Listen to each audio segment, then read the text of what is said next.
Babnya adalah bab tauqiril ulama wal kibar wa ahlil fadli wa taqdimihim ala ghairihim wa raf'i majalisihim wa idharu martabatihim.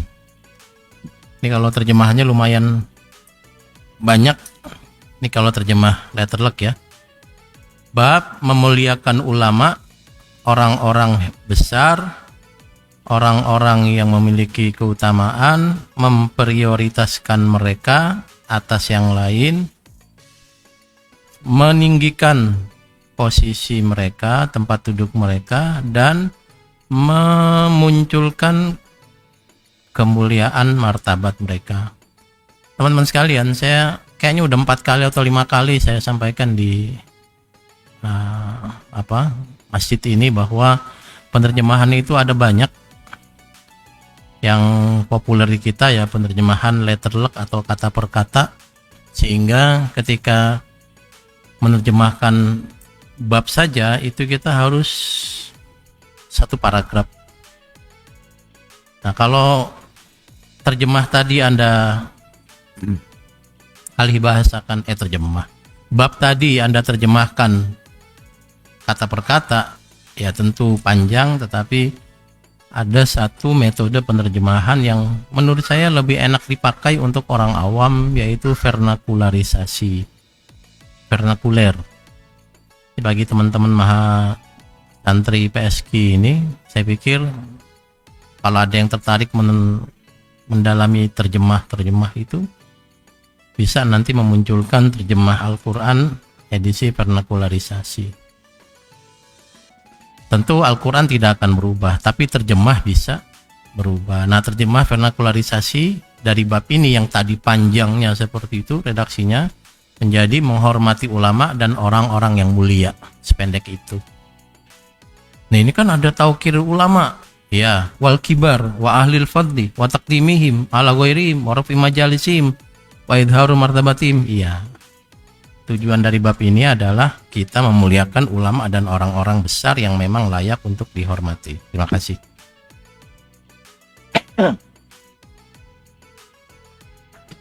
Baik, terima kasih. Ini ada yang pengen nggak nih? Nggak ada ya? Nggak, kalau ada yang pengen saya sisain dikit. Saya aus soalnya. Baik. Jadi terjemah vernakularisasi itu bisa menyederhanakan secara redaksional dari sebuah teks ya. Bab menghormati ulama dan orang-orang yang mulia. Baik, saya akan awali dengan beberapa pengantar. Yang pertama, saya meyakini bahwa kita itu ada asas proporsionalitas. Proporsionalitas itu artinya kita mendapat sesuai yang kita berikan, kita mendapat kewajiban sesuai dengan hak yang kita miliki, itu kira-kira. Nabi memerintahkan orang memuliakan orang yang lebih tua. Ini Anda punya kakak kelas, Anda punya paman, Anda punya tetangga yang lebih tua, itu dalam perspektif agama Anda wajib menghormati mereka. Nah, dengan asas proporsionalitas, orang tua itu wajib menjadi orang yang baik dan soleh yang layak untuk dihormati. Lah, kalau kita menghormati orang tua karena tuanya tapi dia nggak baik, ngapain dihormati? Itu kira-kira. Sama misalnya kalau nanti Anda membaca ayat-ayat dan hadis-hadis tentang kewajiban suami istri. Lalu Anda dapati banyak sekali hadis-hadis yang mewajibkan istri taat pada suaminya. Ya, istri wajib taat pada suami dan suami wajib menjadi orang yang baik yang layak untuk ditaati. Ini suaminya tidak taat, tidak soleh, marah-marah mulu, bangun subuhnya terlambat, minta dihormati, minta dimuliakan istri, nggak bisa. Harus proporsionalitas. Sama ketika nanti Anda membaca bab-bab tentang relasi guru dan murid. Kebetulan Anda membaca kitab Ta'limul Muta'allim. Itu kalau Anda baca di situ, penghargaan kita terhadap guru sangat tinggi dan itu bagus. Tapi Anda harus pahami bahwa guru-guru yang disebut oleh pengarang kitab Ta'lim Muta'alim itu guru-guru edisi zaman dulu yang solehnya sangat soleh, yang ikhlasnya sangat ikhlas, yang ibadahnya sangat banyak. Sementara guru-guru sekarang yang saya tahu solehnya ngepas-pas aja, nggak soleh-soleh amat. Yang diomongin juga paling sertifikasi guru sama sertifikasi dosen, kenapa nggak cair-cair.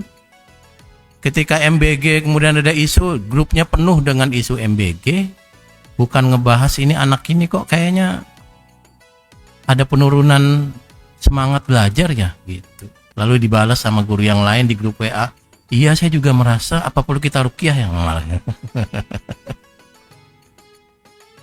Jadi ketika Anda mengajarkan orang menghormati guru, Anda harus ajarkan guru untuk menjadi orang yang layak dihormati. Gak bisa Anda menjadi guru lalu menggunakan ta'lim muta'alim lalu menjadi raja kecil.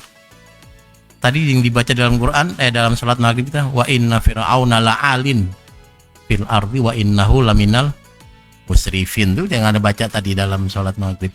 Lalu menjadi takabur semena-mena dengan muridnya. Nanti kalau Anda menjadi guru yang baik, menjadi guru yang empati, menjadi guru yang mengajar dengan ikhlas, itu murid nggak usah dipakein ayat, nggak usah pakai hadis, pasti memuliakan Anda, pasti. Tahu dari mana? Lah saya juga kan murid, saya punya guru saya ikhlas, saya hormati sampai sekarang, saya doakan. Apakah mereka kasih saya uang? Enggak, kadang ngasih makanan sih. Ya namanya juga kita bertamu ke rumahnya, mas saya nggak dikasih makanan ya. Tapi bukan itu kita menghormati. Kita tahu orang ini soleh. Kita tahu orang ini baik. Dia mengajarkan banyak ilmu pada kita. Nah ini asas proporsionalitas ini menurut saya penting. Sehingga nanti jangan satu pihak semena-mena. Yang tua merasa wajib dihormati. Lalu yang muda-muda wajib taat. Jadilah senioritas. Ada cutting. Kakak tingkat. Kakak apa namanya? Tingkat ya. Nanti ada angkatan 2000, angkatan 2001. Oh, duduknya beda. Tidak seperti itu. Anda kalau memiliki akhlak yang baik, ibadah yang kuat, prestasi yang banyak, kebaikan yang banyak, tanpa ayat, tanpa hadis pasti dihormati, pasti. Wong Anda juga bisa menentukan kok. Ada orang-orang yang Anda hormati bukan karena mereka ngasih Anda uang, tapi karena memang mereka layak dihormati. Nah, bab ini, bab tauqiril ulama, memuliakan ulama. Anda jadi ulama yang layak dihormati. Emang ada ulama yang gak layak dihormati? Ya Anda pikirkan sendiri. Apa ra'aita manittakhadha ilahahu hawahu wa adallahu Allahu ala ilmin. Ada orang pintar disesatkan. Yang paling dulu pertama kali ya iblis, pintar tapi disesatkan. Dihormati enggak? Enggak, dikutuk. Anda kalau baca Quran, a'udzubillahi minasyaitonir rajim, tuh dikutuk. Aku berlindung dari setan yang dikutuk. Dari mulai Nabi berdakwah sampai kiamat nanti rajim terus. Kenapa? Ya karena tadi itu tidak layak untuk dihormati. Ilmunya tidak membuat dia soleh, tapi ilmunya membuat dia sombong. Wa inna fir'auna la'alin. Baik, maka ulama, Anda akan jadi ulama laki-laki, perempuan, sama saja. Jadilah ulama yang mulia. Ulama tuh gimana? Ulama tuh yang ngajar, ilmunya ada, bukan ilmu yang asal-asalan. Ulama tuh gimana? Ulama tuh yang soleh. Dia tahu bahwa Allah Maha Kuasa. Dia tahu pahala tahajud, maka dia tahajud, berdoa. Saya nggak tahu kalau ada. Tempat saya dulu di pesantren itu ada istilah kita tirakat. Nah, tirakatnya 3 tahun dulu. Ini kan tradisi, Anda boleh setuju atau tidak. Tapi kami di pesantren, saya di pesantren dulu begitu. 1 tahun doa apa, 1 tahun doa apa, dan 1 tahun lagi yang terakhir doa buat guru dan buat murid. Jadi murid-murid itu kita doain 1 tahun khusus dengan tirakat, misalnya begitu. Yang begini ya layak dihormati. Tapi kalau yang kemana-mana pakai jubah, minta dicium tangan ketika selesai pengajian, honornya kurang, lalu nelpon atau WA, amplopnya tipis. Nah berarti wa adallahullahu ala ilmin, mungkin gitu ya. Baik, lagi-lagi balik lagi kita pada teori proporsionalitas. Wajib menghormati ulama, wajib menghormati yang lebih tua, dengan syarat ulama dan yang lebih tua itu juga memiliki sifat-sifat perbuatan yang layak untuk dihormati. Kalau nggak layak jangan. Gitu ya. Baik, ini pendapat saya. Anda setuju nggak setuju silakan. Kalau saya sangat nyaman dengan hal-hal kayak gini, karena guru-guru kita itu banyak yang sebenarnya berkorban. Banyak. Saya nggak tahu, saya mundur sedikit. Settingan guru-guru agama zaman dulu dengan sekarang, di mana zaman dulu sangat berat. Zaman ketika,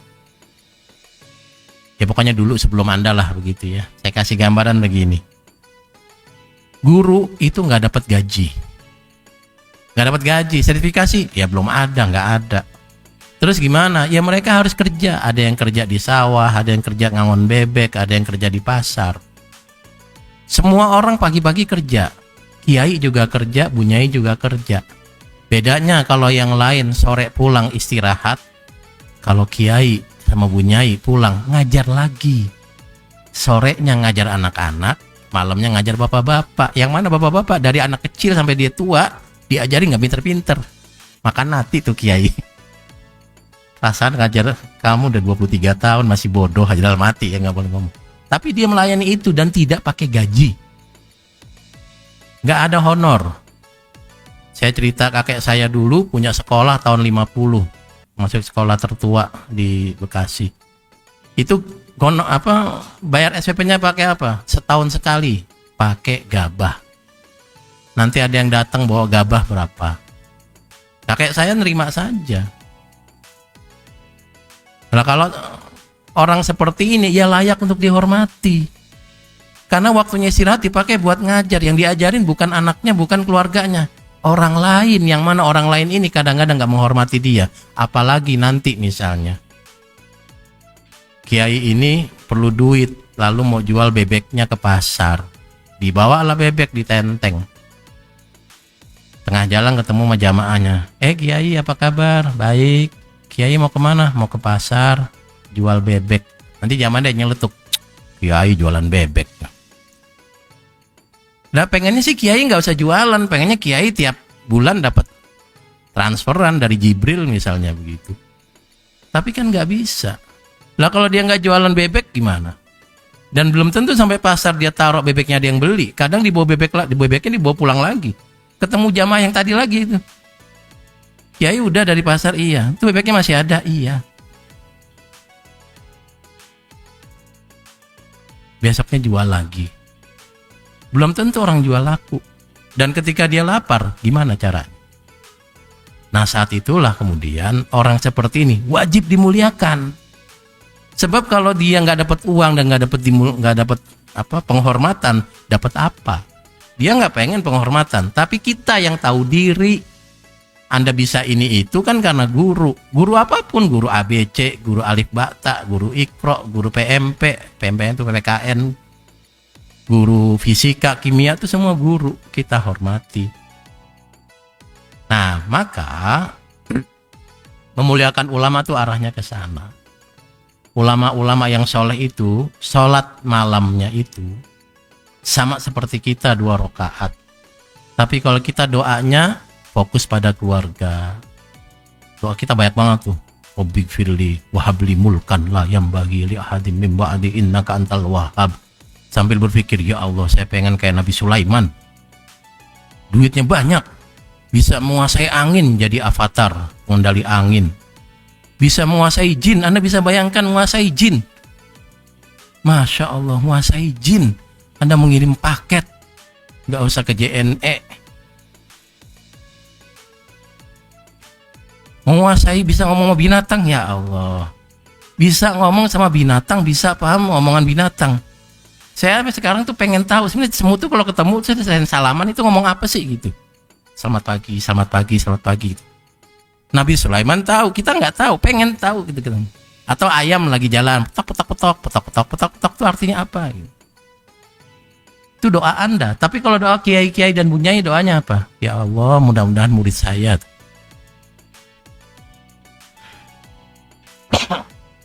Baik, karena itu ulama dihormati, capeknya double.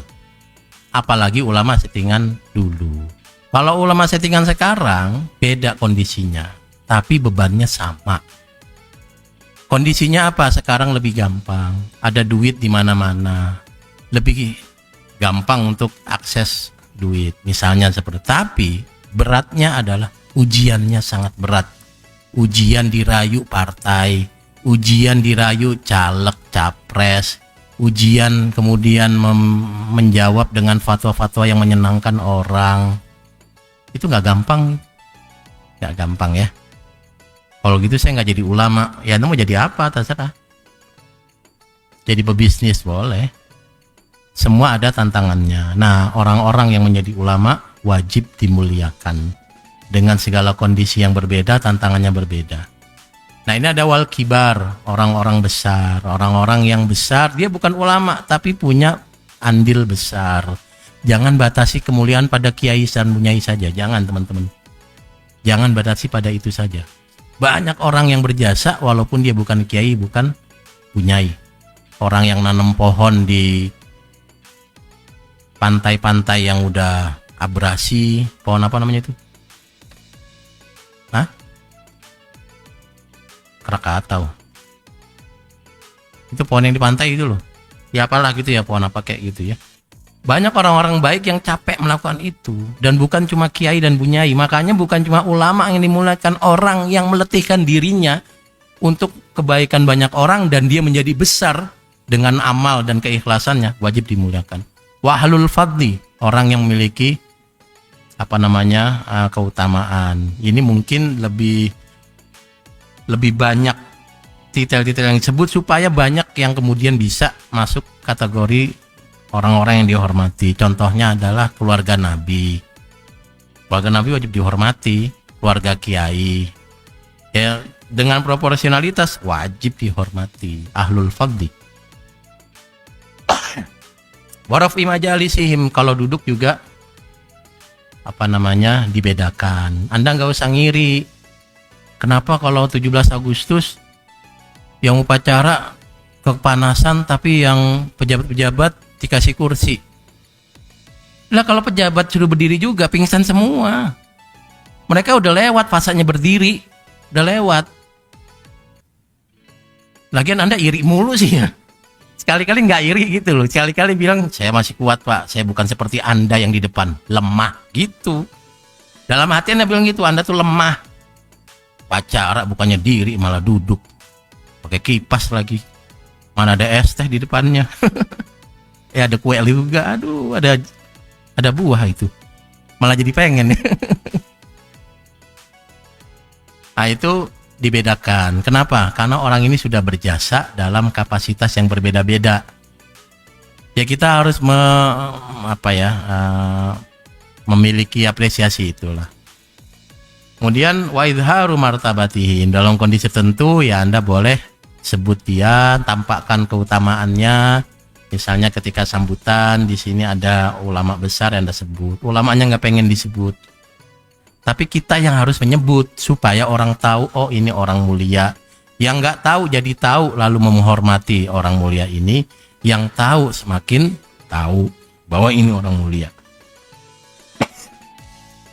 Saya ingin sampaikan teman-teman, nanti Anda ada posisi yang menurut saya sebagian akan sampai, sebagian melewati posisi ini dan memilih jalur yang lain. Yaitu ketika Anda mulia, tapi Anda nggak ingin dimuliakan, itu banyak. Saya kasih cerita, Ibu Aisyah itu menjelang wafat, itu Sayyidina Ibnu Abbas itu pengen sowan, minta izin, berkali-kali minta izin.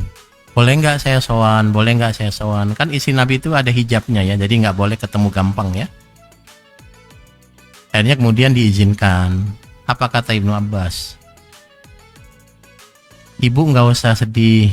Ibu adalah perempuan yang dibela langsung oleh Allah, dicintai Allah, mendapat salam dari Jibril, begini. Apa kata Ibu Aisyah? Saya berharap saya mati tidak punya titel itu semua, dan saya berharap mati seperti orang biasa. Tuh orang begitu. Kalau sekarang mungkin ada yang begitu, ada juga yang belum mati aja udah pengen nanti kalau saya mati kuburannya ada radennya ya. Betul, ada radennya ya. Atau tiba-tiba ada KH-nya gitu. Atau tiba-tiba misalnya di sini terbaring orang yang sangat mulia di RT 02. Paling mulia se-RT ternyata. Baik. Ini kita baru bahas bab ya. Artinya bahwa ketika Anda menerjemahkan itu tadi, balik lagi ke vernakularisasi, Anda tidak terikat dengan kata per kata kalau Anda memilih metode terjemah vernakularisasi. Nah, di depan saya ini kan santri tafsir. Jadi ya ada muatan-muatan ilmu tafsir dikit lah.